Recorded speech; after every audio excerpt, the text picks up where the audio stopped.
So this is the cooper's shop. A cooper is somebody who makes barrels. Barrels are cool.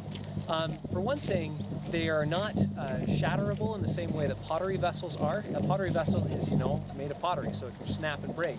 Whereas a barrel is a little bit more durable, and it's easier to make them large and still be able to contain stuff. The weird thing about them, though, is they're made completely by hand, carving, to make a watertight vessel by jamming a whole bunch of slats together. Just think about the level of precision required to pull that off. Now, part of the magic of a barrel is the fact that wood swells when it's wet. And so there's a little bit of wiggle room, but not much. You need to get all the seams between all the separate slats to be watertight by hand.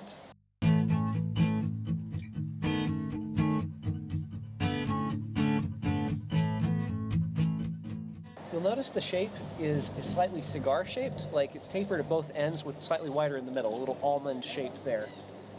And that adds to the complication. You're not just making a bunch of flat edges and putting flat edge against flat edge. You're creating a bunch of tapered shapes that all match up anyway under pressure to make a perfect circle that is watertight by hand with a knife.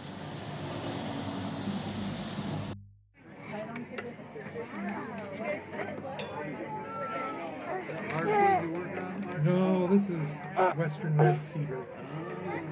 So it's very easy to use. It doesn't dull our blades too much, and the blades are already dull. They didn't get sharpened yet, so I'll be bringing my stones tomorrow to sharpen. And it's such a simple concept. You're just measuring the radius. So if I want a 10-inch bucket, I'm going to measure 5 inches out. Yeah. And it doesn't matter how big the stave is. I know if I've got the exact angle. That's amazingly cool. This is an example of a barrel that is ready for an initial fitting. A bunch of the barrel staves have been placed together. They will be drawn together with a little bit of spring tension, and then any problems with the fit can be resolved. You can see here the taper. This particular stave shows it very nicely, where it is thinner at the top than in the middle, and thinner at the bottom as well. And then you'll notice that they're not all the same size. In other words, these are not machine made. By eyeball, somebody has shaved every single one of these to have the appropriate curve here, as well as the appropriate curve in this dimension. Right now, the groove up top hasn't been made. That will be made after the initial fit up and after the ring has already been placed on. And then that will be released again to allow a lid, which has this tapered, thinned edge, to fit precisely inside. And then what was this for? This was to bring all the staves together. Okay. Put it on here, and So then is that the same? It's a circular winch. The same It's tool genius. you'd use over there on that large barrel. Yeah. You'd use a much larger. Well, Yeah. no, you would use the same size one. You just need more rope, right? you need more rope. Yeah, exactly. Yeah, and then put it over here. I was wondering about that. I was picturing 20 people holding the staves and thinking, I don't know if that's gonna. No. It's genius. A bunch of hook knives, curved draw knives, and then after bringing the tension in, you shove the rings down, and then these are tapped down with this sort of thing here. Just ordinary hammer. Yeah, something- and with Do you use something like this that has the edge and use it as a? yeah, Where's the- Is it something? Oh, here. Is it This something one. like this over here? Yeah. Okay. Oh.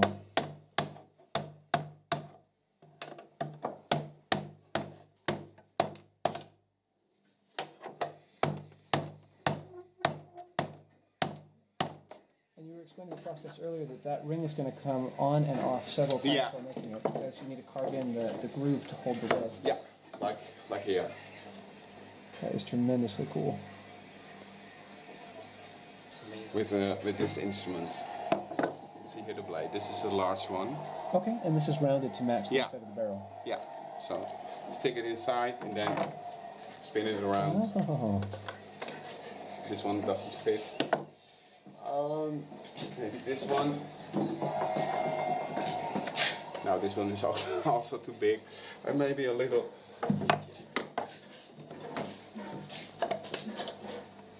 That's interesting.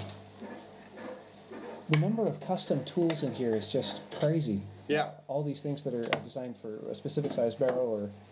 Yeah. Background. Sorry, no. For me it's easy. After shaving them together, because I. Thank you. The groove is made. Yeah, well, yeah, I know. After an initial fitting, they're numbered You don't know.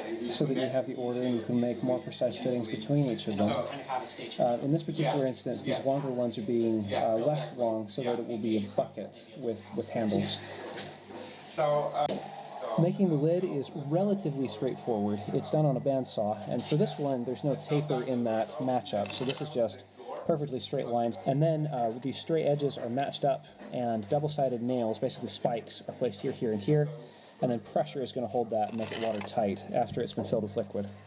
Funny thing, for whiskey and for wine, the oak actually adds to the flavor of the stuff, but at least so I'm told. I don't drink, but for beer, the wood will actually cause the drink to rot and vice versa. So these particular ones have been lined with pitch in order to prevent that contact with the wood.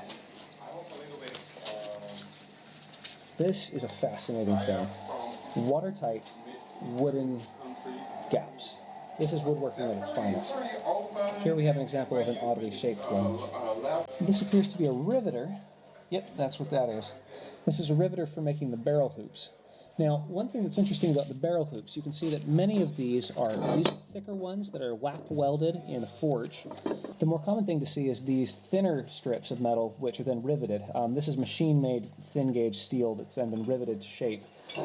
Before metal was common and cheap, these things were made out of willow, and in that case you would make a ring out of willow and tie it while it was wet, and then as it dried it would tighten and latch onto the barrel properly.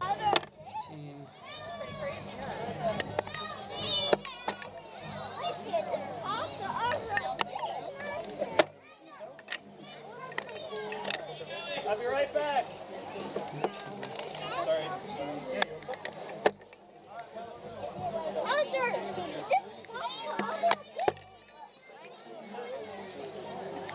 Huh. 6. In other news, I can't count.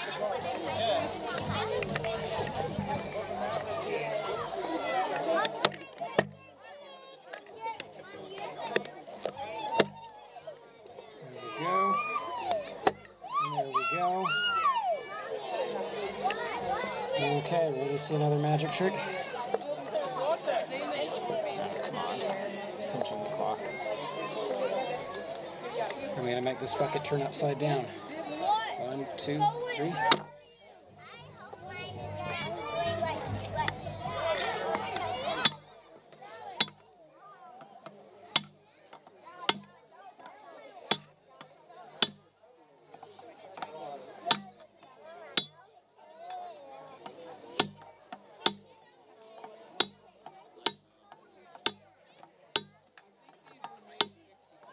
I have to say, if I was looking for a waterproof container, I wouldn't have immediately thought of precisely carved wooden slats.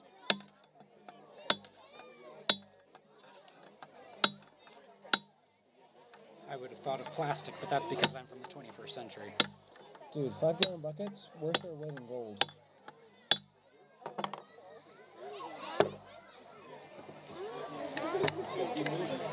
Well, That's really cool.